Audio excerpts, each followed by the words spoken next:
ನಮಸ್ಕಾರ. ಕನ್ನಡದ ವಾಹಿನಿ ವಿಸ್ಮಯವಾಣಿ ಯೂಟ್ಯೂಬ್ ಚಾನೆಲ್ಗೆ ತಮ್ಮೆಲ್ಲರಿಗೂ ಸ್ವಾಗತ. ವರದಿ ಓದುತ್ತಿರುವುದು ವಿದುಷಿ ಸ್ವಾತಿ ಪಿ ಭರದ್ವಾಜ್. ನೇಪಾಳದಲ್ಲಿ ಲಕ್ಷಾಂತರ ಯುವಕರ ದಂಗೆಗಳ ಹಿನ್ನೆಲೆಯಲ್ಲಿ ಕೆಪಿ ಶರ್ಮಾ ಓಲಿ ಪ್ರಧಾನಿ ಹುದ್ದೆಯಿಂದ ರಾಜೀನಾಮೆ ನೀಡಿದ್ದಾರೆ. ಹಿಂಸಾಚಾರದ 2 ದಿನಗಳ ನಂತರ ಓಲಿ ಅವರು ಯುವ ಪ್ರತಿಭಟನಾಕಾರರಿಗೆ ಬಹಿರಂಗ ಪತ್ರ ಬರೆದಿದ್ದು, ಭಾರತದೊಂದಿಗೆ ಗಡಿ ವಿವಾದದ ಕುರಿತು ತಮ್ಮ ದೃಷ್ಟಿಕೋನವನ್ನು ವಿವರಿಸಿದ್ದಾರೆ. ಲಿಪುಖೇಕ್, ಕಲಾಪಾನಿ ಮತ್ತು ಲಿಂಪಿಯಾಧುರ ನೇಪಾಳಕ್ಕೆ ಸೇರಿದವು. ಇದನ್ನು ನಾನು ಪ್ರಸ್ತಾಪಿಸದಿದ್ದರೆ ನನಗೆ ಅನೇಕ ಲಾಭಗಳು ಸಿಗುತ್ತಿದ್ದವು ಎಂದು ಓಲಿ ಹೇಳಿದ್ದಾರೆ. ಪಾಕಿಸ್ತಾನದ ಫ್ರಂಟಿಯರ್ ವರ್ಕ್ಸ್ ಆರ್ಗನೈಸೇಷನ್ ಅಮೆರಿಕದ ಯುಎಸ್ ಸ್ಟ್ರಾಟಜಿಕ್ ಮೆಟಲ್ಸ್ ಸಂಸ್ಥೆಯೊಂದಿಗೆ $500 ಮಿಲಿಯನ್ ಅಂದರೆ ಸುಮಾರು 4,300 ಕೋಟಿ ಮೌಲ್ಯದ ಒಪ್ಪಂದ ಮಾಡಿಕೊಂಡಿದೆ. ಬಲೂಚಿಸ್ತಾನದ ಖನಿಜ ವಲಯದಲ್ಲಿ ತಾಮ್ರ, ಚಿನ್ನ ಮತ್ತು ಅಪರೂಪದ ಧಾತುಗಳ ಗಣಿಗಾರಿಕೆ ಮತ್ತು ಸಂಸ್ಕರಣಾ ಕಾರ್ಯ ನಡೆಯಲಿದೆ. ಪಾಕಿಸ್ತಾನದ ಪ್ರಧಾನಿ ಶೆಹಬಾಜ್ ಶರೀಫ್ ಈ ಪಾಲುದಾರಿಕೆಗೆ ಬೆಂಬಲ ವ್ಯಕ್ತಪಡಿಸಿದ್ದಾರೆ. ಆದರೆ ಸ್ಥಳೀಯ ಮತ್ತು ಸ್ವಾತಂತ್ರ್ಯ ಹೋರಾಟಗಾರರು ಈ ಯೋಜನೆಗೆ ವಿರೋಧ ವ್ಯಕ್ತಪಡಿಸಿದ್ದಾರೆ. ಹೇಮಾವತಿ ಲಿಂಕ್ ಕೆನಾಲ್ ಕಾಮಗಾರಿಯನ್ನು ವೀಕ್ಷಿಸಿದ ನಂತರ ಉಪಮುಖ್ಯಮಂತ್ರಿ ಹಾಗೂ ಜಲಸಂಪನ್ಮೂಲ ಸಚಿವ ಡಿಕೆ ಶಿವಕುಮಾರ್ ಅವರು ಮಾಧ್ಯಮದೊಂದಿಗೆ ಮಾತನಾಡಿದರು. ಕಾರ್ಯಕ್ರಮದಲ್ಲಿ ದೆಹಲಿಯಲ್ಲಿರುವ ಕರ್ನಾಟಕ ಸರ್ಕಾರದ ವಿಶೇಷ ಪ್ರತಿನಿಧಿ ಮಾಜಿ ಸಚಿವ ಟಿಬಿ ಜಯಚಂದ್ರ, ಶಾಸಕರಾದ ಗುಬ್ಬಿ ಶ್ರೀನಿವಾಸ್, ಡಾಕ್ಟರ್ ರಂಗನಾಥ್, ಡಿಸಿಎಂ ತಾಂತ್ರಿಕ ಸಲಹೆಗಾರ ಜಯಪ್ರಕಾಶ್ ಸೇರಿದಂತೆ ಹಲವು ಗಣ್ಯರು ಉಪಸ್ಥಿತರಿದ್ದರು.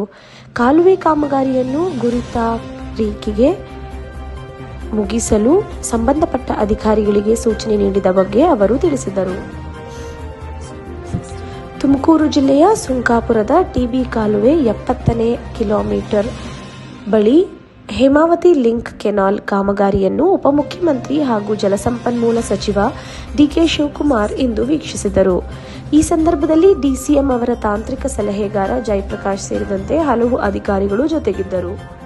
ದಾವಣಗೆರೆಯಲ್ಲಿ ಸಚಿವ ಎಸ್ ಮಲ್ಲಿಕಾರ್ಜುನ ಅವರು ಹರಿಹರ ಶಾಸಕ ಬಿಪೆ ಹರೀಶ್ ವಿರುದ್ಧ ತೀವ್ರ ವಾಗ್ದಾಳಿ ನಡೆಸಿದರು.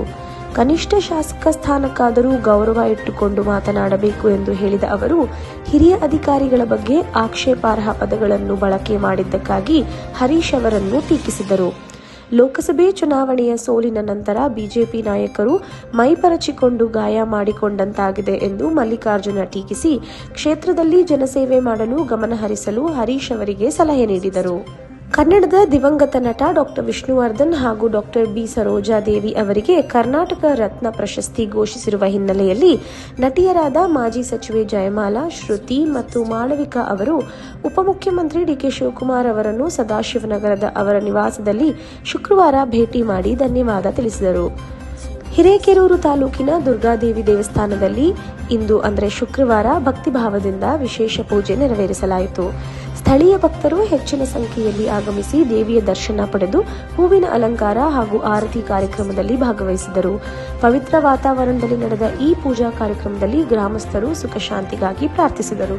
ಚಿಕ್ಕೋಡಿಯಲ್ಲಿ ಮಾತನಾಡಿದ ಶ್ರೀರಾಮ ಸೇನೆ ಸಂಸ್ಥಾಪಕ ಅಧ್ಯಕ್ಷ ಪ್ರಮೋದ್ ಮುತಾಲಿಕ್ ಅವರು, ರಾಜ್ಯದಲ್ಲಿರುವುದು ಕಾಂಗ್ರೆಸ್ ಸರ್ಕಾರವೋ ಅಥವಾ ತಾಲಿಬಾನ್ ಸರ್ಕಾರವೋ ಎಂದು ಪ್ರಶ್ನಿಸಿ ಆಕ್ರೋಶ ವ್ಯಕ್ತಪಡಿಸಿದರು.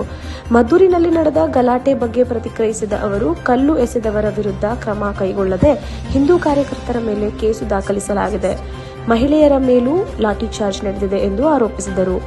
ವಕೀಲರ ತಂಡದೊಂದಿಗೆ ಮದ್ದೂರಿಗೆ ಬಂದ ಕಾನೂನು ಹೋರಾಟ ನಡೆಸುತ್ತೇವೆ, ಹಿಂದೂ ಕಾರ್ಯಕರ್ತರ ಬೆನ್ನೆಲುಬಾಗಿ ಶ್ರೀರಾಮ ಸೇನೆ ನಿಲ್ಲಲಿದೆ ಎಂದು ಮುತಾಲಿಕ್ ಹೇಳಿದರು. ರಾಜ್ಯದ ಗೃಹ ಸಚಿವ ಡಾಕ್ಟರ್ ಜಿ ಪರಮೇಶ್ವರ್ ಅವರು ತುಮಕೂರು ಜಿಲ್ಲೆಯ ತಿಪಟೂರಿನಲ್ಲಿ ನಡೆದ ಎಬಿವಿಪಿ ಆಯೋಜಿಸಿದ್ದ ರಾಣಿ ಅಬ್ಬಕ್ಕ ರಥಯಾತ್ರೆ ಹಾಗೂ ಪಂಜಿನ ಪೆರೇಡ್ ಕಾರ್ಯಕ್ರಮಗಳಲ್ಲಿ ಭಾಗವಹಿಸಿದ್ದು ರಾಜಕೀಯ ವಲಯದಲ್ಲಿ ಚರ್ಚೆಗೆ ಕಾರಣವಾಗಿದೆ. ಈ ಬಗ್ಗೆ ಕಾಂಗ್ರೆಸ್ ಪಕ್ಷದ ಕೆಲ ನಾಯಕರು ಅಸಮಾಧಾನ ವ್ಯಕ್ತಪಡಿಸಿದ್ದು, ಪರಮೇಶ್ವರ್ ಅವರ ಪಾಲ್ಗೊಳ್ಳುವಿಕೆಗೆ ಸ್ಪಷ್ಟನೆ ಕೇಳಿದ್ದಾರೆ.